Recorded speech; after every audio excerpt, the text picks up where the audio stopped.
اب آگے بڑھتے ہیں روح رمضان کے خصوصی سیگمنٹ قصص الانبیاء کی جانب، اور میرے ساتھ پروفیسر احمد حماد موجود ہیں۔ دیکھتے ہیں آج وہ ہمارے لیے کون سے پیغمبر یا نبی کا واقعہ لے کے آئے ہیں، ان کی طرف چلتے ہیں۔ بسم اللہ الرحمن الرحیم۔ رب اشرح لی صدری ویسر لی امری واحلل عقدۃ من لسانی یفقہوا قولی۔ جیسا کہ میں نے عرض کیا تھا کل کہ انشاءاللہ اب ہم آج سیدنا آدم علیہ السلام کے تیسرے بیٹے جو کہ نبی ہیں ان کا قصہ بیان کریں گے، اور آپ کا ذکر، مزے کی بات یہ ہے کہ قرآن حکیم میں نہیں ہے لیکن احادیث میں ہمیں ملتا ہے، اور اس کے علاوہ جو ببلیکل جو ٹیکسٹ ہے اس میں ان کا ذکر ملتا ہے۔ آپ کا نام ہے حضرت شیس علیہ السلام۔ چونکہ یہ نبی ہیں اس لیے ہم ان کی بھی تکریم اسی طرح کرتے ہیں اور قصص الانبیاء میں ان کا قصہ بیان کرتے ہیں، اور جتنے بھی ہم سے پہلے والے علماء کرام ہیں، بزرگ ہیں، وہ تمام حضرت شیس علیہ السلام کا قصہ بیان کرتے ہیں۔ تو اس میں قرآن حکیم میں ایک اشارتاً ذکر ضرور موجود ہے، وہ میں بعد میں عرض کروں گا۔ میری کوشش ان پروگرامز میں یہی ہے کہ زیادہ سے زیادہ قصے وہ والے بیان کیے جائیں جو قرآن حکیم میں ہیں، ایک بات۔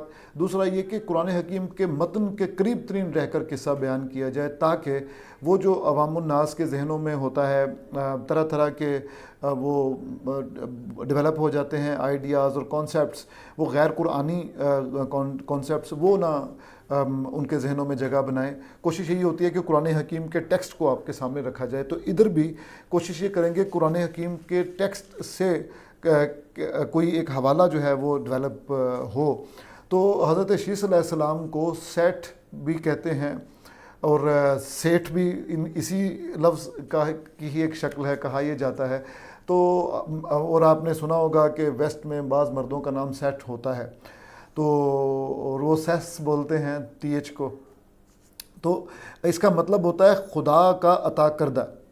ان کا نام اس لیے یہ رکھا گیا کہ اللہ تعالیٰ نے جب یہ دیکھا کہ آدم و حوا بہت مغموم رہنے لگے ہیں، کیونکہ قابیل نے حابیل کو عین جوانی میں قتل کر دیا، اور وہ بڑے عزیز تھے ان کو یہ والے فرزند، کیونکہ نیک تھے، متقی تھے، اور سیدنا آدم علیہ السلام کے دل کے بہت قریب تھے، تو پھر اللہ تعالیٰ نے ان کو حضرت شیس علیہ السلام کی صورت میں ایک تحفہ بھیجا، اور وہ تحفہ ان کو ملا جب آپ حضرت آدم علیہ السلام 130 سال کے تھے، 130 ایئرس، 130 سال کے۔ تو بہرحال آپ نے بڑے دل و جان سے اس بچے کی حفاظت کی، اس کی تربیت کی، اور اپنے ساتھ ساتھ رکھا، اور یہ بھی بڑے لاڈ پیار میں پلنے والے لیکن دانا اور بینا تھے، جیسے کہ حضرت آدم علیہ السلام تھے، کہ بہت سارے علوم جو ہے سارے حضرت آدم علیہ السلام کے تو تمام علوم کا منبع ذات باری تعالیٰ ہیں، اور اس کے بعد پھر ان کے حواس ہیں، ان کا مشاہدہ ہے وغیرہ وغیرہ۔ تو حضرت شیس علیہ السلام کا یہ ایک معمول تھا کہ حضرت آدم علیہ السلام سے جنت کے واقعات پوچھتے تھے، اور تعلیمات جو الہی ہیں، تعلیمات الہی، ان کے بارے میں سوالات کرتے تھے، اور آپ بھی ان کی تربیت انہی خطوط پہ کرتے تھے کہ ان کو تقویٰ سکھایا، اور ان کو پرہیزگاری سکھائی، اور اللہ تعالیٰ کا خوف جو ہے وہ ان میں ڈالا گیا۔ اور آپ سمجھ لیں کہ جو حضرت حابیل علیہ السلام میں وہ خوبیاں تھیں، آپ چونکہ فرزند ہیں اور آدم علیہ السلام کو بہت پیارے تھے حضرت حابیل علیہ السلام، تو اس لیے ہم ان کی تکریم کرتے ہیں۔ البتہ یہ نبی ہیں، حضرت شیس علیہ السلام جو ہیں یہ نبی ہیں۔ تو حضرت شیس علیہ السلام جب بڑے ہوئے تو آل قابیل یہ بھی ظاہر ہے بہت زیادہ طاقت میں تھی، اور اسی طرح کے جو شیطان کے بہکاوے میں، جیسے میں نے عرض کیا تھا کہ شیطان نے سے کہا کہ تم پکڑے جاؤ گے اور حضرت آدم علیہ السلام بہت غصہ کریں گے، تو لہٰذا تم ادھر سے فرار ہو جاؤ، تو وہ مفرور تھا وہاں سے۔ تو بہرحال قریبی علاقہ تھا، اور وہاں پہ یہ ڈیولپ کرنا شروع کر دیا اس نے اپنے، اور اس کی آل اولاد نے، اور باقاعدہ ایک قوم سمجھ لیں، ایک صورت بن گئی نا، قبیلہ بن گیا وہاں پہ۔ لیکن اس قبیلے کا وہی کام تھا، لہو و لعب اور بدکاری اور جھوٹ اور بت پرستی تک یہ لوگ آ گئے تھے۔ تو حضرت شیس علیہ السلام کو انہی پہ مبعوث کیا گیا، اور حضرت شیس علیہ السلام جو ہیں وہ ان کو بتاتے تھے کہ یہ میرے والد کی تربیت نہیں ہے، ان کی تعلیمات مختلف ہیں، اللہ تعالیٰ کو یہ آپ کی طرف سے یہ نہیں چاہیے، اللہ تعالیٰ کو تقوی چاہیے آپ کی طرف سے. یہ والے جو اعمال ہیں یہ اعمال درست نہیں ہیں. یہ جو قابیل کی ذریت ہے اس کو یہ بتاتے تھے, لیکن قابیل جو ہے اس کی ذریت جو ہے وہ ظاہر ہے ڈٹی رہی. اور آپ کو ایک دلچسپ بات بتاتے ہیں کہ شیطان کی یہاں پہ انٹری ہوتی ہے, اور وہ کیا کرتا ہے, وہ کرتا ہے کہ ایک نوجوان بے روزگار کا روپ دھار کے ادھر حضرت شیخ علیہ السلام کے قبیلے میں آتا ہے, آپ کی قوم میں, اور آگے کہتا ہے کہ مجھے جاب چاہیے. تو اس کو جاب مل جاتی ہے, اور جاب ملتی ہے تو ان میں رہنا شروع کر دیتا ہے, اور وہاں پہ رہنے کے بعد اپنی کاروائیاں شروع کر دیتا ہے. کاروائی کیا, یہ میوزیکل انسٹرومنٹس بناتا ہے. بزرگوں نے یہ لکھا کہ یہ میوزیکل انسٹرومنٹس بناتا ہے. بعضوں نے یہ کہا کہ اس نے بانسری بنائی اور بجائی, اور بعضوں نے کہا کہ اس نے ڈھول بنایا اور بجایا, لیکن ایسے ردھم کے ساتھ اور ایسے دل نشیں انداز میں کہ لوگ ان کی طرف کھنچے چلے آتے تھے. تو حضرت شیخ علیہ السلام کی جو قوم تھی اس کو ان کے جو نمایاں لوگ تھے ان کو گمراہ کرنے کے لیے اس نے یہ میوزک کا سہارا لیا.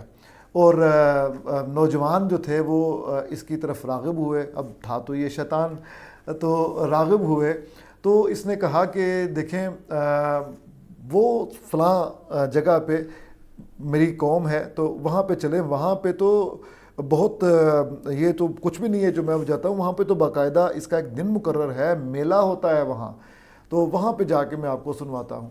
تو اس نے وہاں اپنے جو حضرت شیخ علیہ السلام کی قوم تھی اس کے نوجوانوں کو بھٹکایا, گمراہ کیا, اور اپنے ساتھ لے جانے کے لیے ان کو تیار کر لیا. تو جو حضرت شیخ علیہ السلام کے لوگ تھے, بزرگ تھے, انہوں نے کہا کہ آپ نہ جائیں, کیونکہ اللہ تعالیٰ کا حکم یہ ہے کہ ان لوگوں سے ملنا جلنا نہیں ہے, جو ظاہر حزب الشیطان کے ساتھ آپ میل جول نہ رکھیں.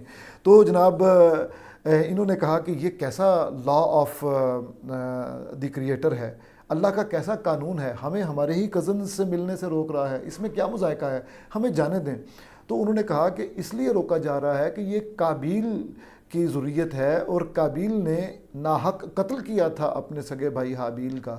تو یہ نوجوان کہتے ہیں کہ پھر کیا ہوا, ہمیں تو یہ آپ کی دلیل قائل نہیں کرتی, تو ہم تو جائیں گے. تو لہٰذا یہ چلے گئے. جب وہاں گئے تو دیکھ کے دنگ رہ گئے, ایسا وہاں پہ شور و غل تھا, اور ردھم تھا, اور میوزک تھا, اور فن اینڈ فیسٹیوٹی تھی. تو یہ پھر اگلی صبح واپس آئے, اور اگلی صبح واپس آ کے اپنی قوم کو قصے سنائے, اور مزید لوگوں کو وہاں لے کے چلے گئے. تو اب اس جگہ پہ آ کے قرآن حکیم کا وہ والا واقعہ تبرج, قرآن حکیم نے یہ لفظ استعمال کیا, وہ کیا ہے؟ حضرت ابن عباس رضی اللہ تعالیٰ عنہ فرماتے ہیں کہ اللہ تعالیٰ نے جو مومن عورتوں کو کہا ہے نا کہ تم بناؤ سنگار نہ کرو, یعنی ایسی اپنے بناؤ سنگار کی نمائش نہ کرو غیر مردوں کے لیے.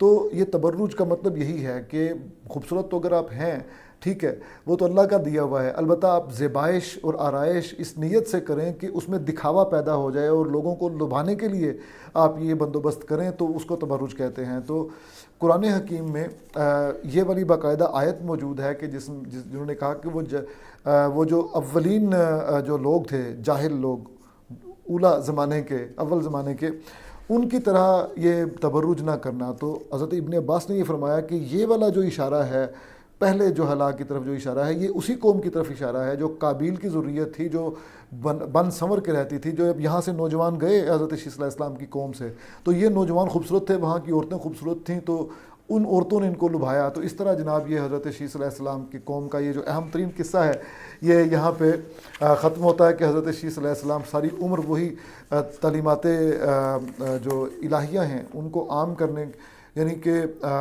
کیا کہنا چاہیے, احکام الہی, شریعت ان ادر ورڈز, اس کا وہ کرتے رہے, ہمیشہ وہ پرچار کرتے رہے شریعت کے احکام کا, اور لوگوں کو کہتے رہے کہ اس کی پابندی کریں. لیکن ظاہر ہے بھٹکے ہوئے لوگ بہرحال بھٹکے ہوئے ہوتے ہیں. تو بڑے مشہور جو اقوال ہیں چند ایک, ان میں سے میں آپ کے سامنے حضرت شیخ علیہ السلام کے وہ کوٹ کرتا ہوں, اور آپ دیکھیے گا کہ کیسی ایک آفاقی دانش ان میں ہے. کہ انہوں نے کہا کہ ماں باپ کا کہاں مانا کرو, ایک بات. دوسرا یہ کہ جو وہ ہے جھوٹ نہ بولیں, جھوٹ بولنا بری بات ہے. پھر یہ کہ علم جو ہے نا یہ بڑی فضیلت والی چیز ہے, اور علم سیکھنا چاہیے، اور اس کے علاوہ نیکی اور بدی کی پہچان بھی آپ کے اندر ہونی چاہیے۔ تو یہ چند ایک وہ خوبصورت احکامات ہیں جو کہ اپنی ایک یونیورسل حقیقت حیثیت رکھتے ہیں، یعنی ان میں یونیورسلٹی پائی جاتی ہے۔